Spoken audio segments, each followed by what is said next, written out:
नमस्कार दोस्तों, स्वागत है आप सभी दर्शकों का वेदर अलर्ट इन्फॉर्मेशन में। बात करेंगे देश के मौसम की। पर लेकिन दोस्तों, जैसा कि हमने आपको सबसे पहले बताया था कि बंगाल की खाड़ी पर एक लो प्रेशर एरिया बनेगा जो धीरे धीरे प्रभावी होगा और उसके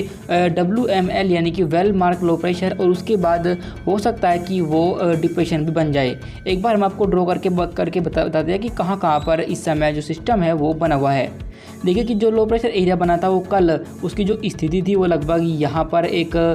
कमज़ोर लो प्रेशर के रूप में थी, और इसके बाद चूँकि ये समुद्र के अंदर था तो इसे एनर्जी मिली और ये प्रभावी हुआ। और अभी फ़िलहाल इसकी जो स्थिति है वो लगभग यहाँ पर ये एक WML के रूप में दिखाई दे रहा है, यानी well mark low pressure area. Depression से पहले की जो कैटेगरी होती है उसको WML यानी कि well mark low pressure area बोलते हैं, यानी ये काफ़ी प्रभावी हो जाता है। और अभी भी क्योंकि इसे जो एनर्जी रहेगी वो अरब सागर से मिलेगी, जिससे कि ये हो सकता है कि ये लगभग यहाँ पर आने के बाद लगभग इस जगह पर ये एक डिप्रेशन के रूप में आपको दिखाई दे। पर अभी भी इस बात को लेकर असमंजस बना हुआ है कि ये सिस्टम कहाँ जाएगा, क्योंकि कुछ जो मॉडल है ECMWF का जो मॉडल है वो उसके ट्रैक को यहाँ से लगभग यहाँ तक तो दिखा रहा है, पर फिर रिकर्व करके इसको पूर्व भारत की तरफ मूव कर रहा है। पर जो GFS का मॉडल है वो भी इसमें जो इसके जो ट्रैक में जो चेंजेस दिखा रहा है वो लगभग वो भी इस तरीके से यहीं से ही मूवमेंट करता दिखा रहा है। पर अभी भी ये कहना थोड़ा सा कठिन होगा कि इसका जो ट्रैक रहेगा सीधे तौर पर वो किधर की तरफ ये जा सकता है। पर लेकिन हम आपको ये बता दें कि भले ही ये गुजरात के पार ना कर पाए, पर लेकिन फिर भी इसकी वजह से ये संभावना है कि गुजरात के तमाम इलाकों पर मूसलाधार बारिश होगी। खासतौर पर जो दक्षिणी और साथ ही इन भाग के सटे इलाके रहेंगे यहाँ पर होगी, और कुछ जो अधिक बारिश आपको देखने को मिलेगी वो पूर्वी भारत और साथ ही सेंट्रल इंडिया के भागों पर देखने को मिल सकती है। और हो सकता है कि ये मानसून सीज़न की आखिरी बारिश हो, क्योंकि इसके बाद जब कोई अगला वेदर सिस्टम बनेगा और उससे जो बारिश रिकॉर्ड की जाएगी वो मानसूनी बारिश के तौर पर नहीं होगी, बल्कि उसको पोस्ट मानसून के तौर पर देखा जाएगा। क्योंकि जो मानसून का जो सीज़न होता है वो जून से लेकर सितंबर तक ही रहता है। इसके बाद होने वाली बारिश पोस्ट मानसून सीज़न के रूप पर देखी जाती है। आइए अभी फ़िलहाल जानते हैं विस्तार से कि किन किन भागों पर ये सिस्टम अपना इफेक्ट डाल सकता है। तो दोस्तों, आप देख सकते हैं कि ये आज यानी 25 सितंबर का मौसम पूर्वानुमान है, जिसमें आप देखें कि जिसके बारे में हमने आपको बताया था लो प्रेशर के बारे में, वो इस समय यहाँ पर बना हुआ है। और इसकी वजह से जो हवाएं हैं वे आप देखें कि जो हवाएं इन भागों पर चल रही थी वो यहाँ से अरब सागर से आ रही है लगभग इस तरीके से, और यहाँ से हवाएं रिकर्व होकर इस सिस्टम के आसपास घूम रही है, क्योंकि ये अरब सागर से मॉइस्चर को अपनी तरफ काफ़ी तेज़ी के साथ अट्रैक्ट करेगा। और ऐसा ही होता भी है, और साथ ही ये हवाओं को यहाँ से उत्तर भारत के इलाकों तक पुश करेगा, जिसकी वजह से उत्तर भारत के हिस्सों पर भी जो मॉइस्चर है वो बढ़ेगा। और जब मॉइस्चर बढ़ेगा तो जाहिर है कि इन भागों पर बादल बनेंगे और बारिश की जो संभावना रहेगी वो भी बढ़ जाएगी।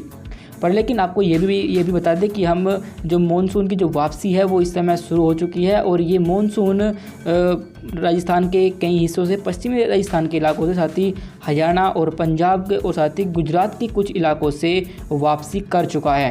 यानी इन भागों से मानसूनी जो हवाएं थी वो पीछे हट चुकी है, क्योंकि यहाँ पर जो नमी होती है हवाओं में मानसून सीजन में वो काफ़ी कम हो चुकी है, और पिछले काफ़ी समय से इन भागों पर बारिश देखने को नहीं मिली है। और जब ऐसे मापदंड पूरे होते हैं तो बताया जाता है कि मानसून की वापसी शुरू हो चुकी है। पर हम आपको ये बता दें कि अभी आने वाले दिनों पर मानसून की वापसी थोड़ा रुक जाएगी। वजह ये लो प्रेशर रहेगा, क्योंकि जब ये सिस्टम पूर्व से पश्चिम की तरफ मूव करेगा तो ये मॉइस्चर को अपने साथ ही आगे की तरफ पुश करता जाएगा। जो एंटी साइक्लोन बना हुआ था लगभग यहाँ पर इस जगह पर, और ये इस सिस्टम को थोड़ा सा आगे की तरफ दिखा देगा, जिससे कि जो पश्चिमी हवाएं यहाँ उत्तर भारत के इलाकों पर एक्टिव हुई थी वो थोड़ा सा कमज़ोर हो जाएंगी। अब देख सकते हैं कि इसकी वजह से देश के राज्यों पर बारिश की गतिविधियाँ बढ़ती हुई दिखाई दे रही है। खासतौर पर जो सबसे अधिक बारिश होगी वो देश के सेंट्रल इलाकों पर होगी, जिनमें मध्य प्रदेश, छत्तीसगढ़, मध्य महाराष्ट्र, विदर्भ और साथ ही कुछ उड़ीसा के इलाके, और साथ ही साथ जो मुंबई सहित पश्चिमी तटीय इलाके रहेंगे, इन भागों पर एक्टिविटी अधिक होने की संभावना हमें दिख रही है। क्योंकि इन भागों पर लो प्रेशर का सीधे तौर पर जो अफेक्ट रहेगा वो रहेगा, जिससे कि इन भागों पर बारिश होने की संभावना अधिक रहेगी। जो विंड की जो लाइनें हमने यहाँ पे ड्रॉ की थी उसको हटा दिया है ताकि आपको अच्छी तरीके से हम एक्सप्लेन कर सके। देखिए कि लो प्रेशर एरिया की वजह से आप देख सकते हैं कि मध्य भारत के तमाम इलाकों पर बारिश होगी, साथ ही कुछ बिहार के इलाके, पश्चिम बंगाल, झारखंड, उड़ीसा और विदर्भ और साथ ही साथ पश्चिम तटीय इलाके, इन भागों पर ये अफेक्ट करेगा और इन्हीं भागों पर आपको अधिक बारिश आज यानी 25 सितंबर को देखने को मिल सकती है। कल जब सिस्टम यहाँ से धीरे धीरे मूवमेंट करेगा इस तरफ को, तो जो बारिश की जो गतिविधियाँ रहेंगी वो भी बढ़ेगी पश्चिमी तटीय इलाकों पर, साथ ही गुजरात के इलाकों तक भी ये कवर होंगी और इन भागों पर आपको मूसलाधार बारिश अगले 24 से 48 घंटों के दौरान देखने को मिलेगी, जिनमें गुजरात के दक्षिणी इलाके, मुंबई और साथ ही मध्य महाराष्ट्र के कुछ हिस्से और हमारे जो पश्चिमी मध्य प्रदेश के इलाके रहेंगे, इन भागों पर इसका ज़्यादा इफेक्ट रहेगा और इन्हीं भागों पर ये भारी और मूसलाधार बारिश कुछ स्थानों पर दे सकता है। कहीं कहीं पर ये बारिश 100 मिलीमीटर साथ ही उससे 200 मिलीमीटर से भी अधिक हो सकती है, जिससे कि सामान्य जो जनजीवन होता है वो प्रभावित इसकी वजह से हो सकता है। उसके बाद ये जो यहाँ पर एंटी साइक्लोन बना हुआ है ये यहाँ से अपना थोड़ा सा प्रभाव दिखाएगा और ऐसा हो सकता है कि ये WML यानी कि लो प्रेशर यहाँ पर डिप्रेशन आने के बाद यहीं से, क्योंकि ये जो एंटी साइक्लोन यहाँ बना हुआ है ये इसको आगे नहीं आने देगा और यहीं से ये थोड़ा रिकवर कर सकता है और फिर इस तरीके से इसके वापस पूर्वी भारत की तरफ जाने की संभावना हमें दिख रही है। अगर ये ऐसा करता है तो इसकी वजह से क्या होगा कि जो सेंट्रल इलाके रहेंगे इन भागों पर लगातार बारिश होती रहेगी और फिर ये बारिश का दौर आपको पूर्वी भारत, खास तौर पर पूर्वी उत्तर प्रदेश, बिहार, झारखंड और साथ ही कुछ बांग्लादेश के इलाके और पूर्वोत्तर भारत, इन भागों पर सीधा अफेक्ट करेगा और इन्हीं भागों पर आपको मूसलाधार बारिश इसके रिकवर करने के बाद देखने को मिलेगी। अब हम आपको ये भी बता दें कि क्योंकि जो अभी जो लो प्रेशर एरिया यहाँ पर बना हुआ है और इसकी वजह से जो मॉइस्चर है वो इस तरीके से यहाँ से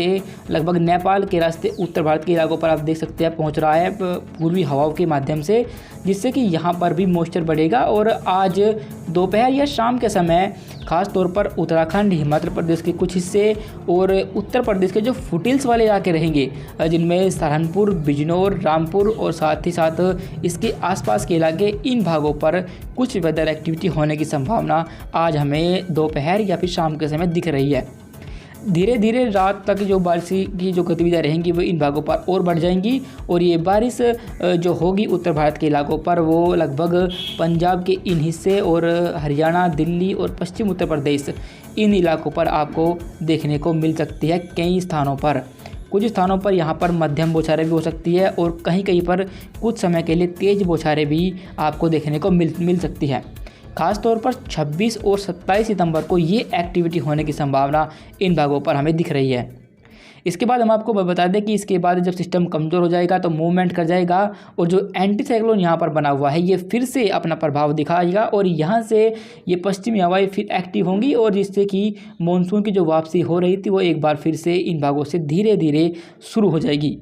अभी उसमें थोड़ा सा समय लगेगा पर इसके बारे में हम आपको लगातार अपडेट करते रहेंगे। अभी फ़िलहाल के लिए इस वेदर रिपोर्ट में अभी के लिए बस इतना ही।